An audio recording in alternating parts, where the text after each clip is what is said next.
On this episode of VLGA Connect, we continue our conversation with Rose O'Leary, the Community Engagement Officer Gambling at the VLGA.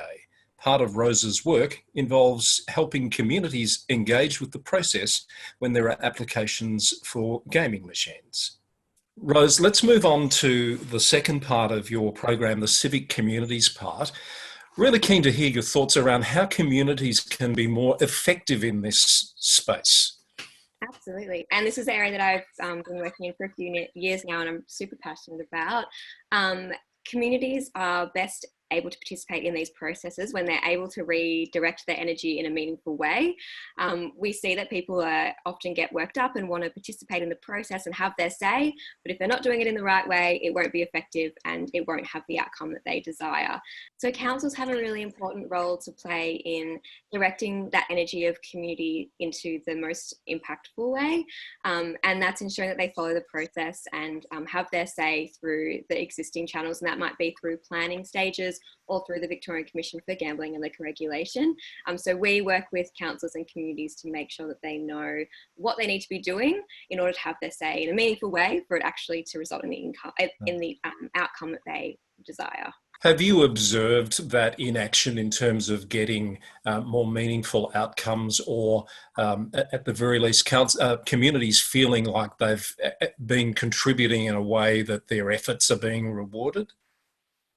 Absolutely. So the reason that we're funded to do the work that we do is because we know that when communities have their say and when councils participate in these processes as well, it's much more likely that the community will see a really good outcome.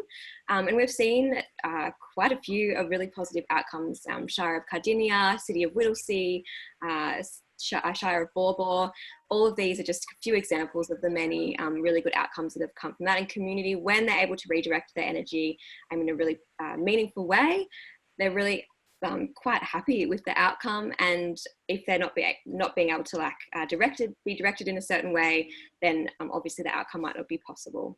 Sounds really positive. If anyone watching this from a council or from a community wants to know about more about how they can be involved, what's your advice to them?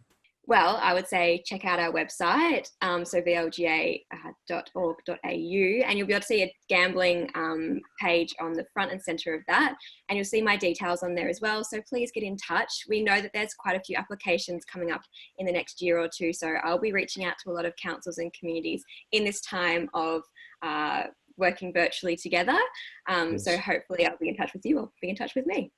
Fabulous. Rose, great to talk to you. Best of luck with the work you're doing. It's a terrific effort, and I'm sure we'll speak again on VLGA Connect. Thank you. Wonderful. Thanks so much, Chris. We've been speaking with Rose O'Leary, the Community Engagement Officer for Gambling with the VLGA. And we'd like to hear from you at VLGA Connect. If you have a story to tell, perhaps an example of how you're adapting in the COVID-19 world, please reach out vlga@vlga.org.au, and we'll be in touch, and we may see you on a future edition of VLGA Connect.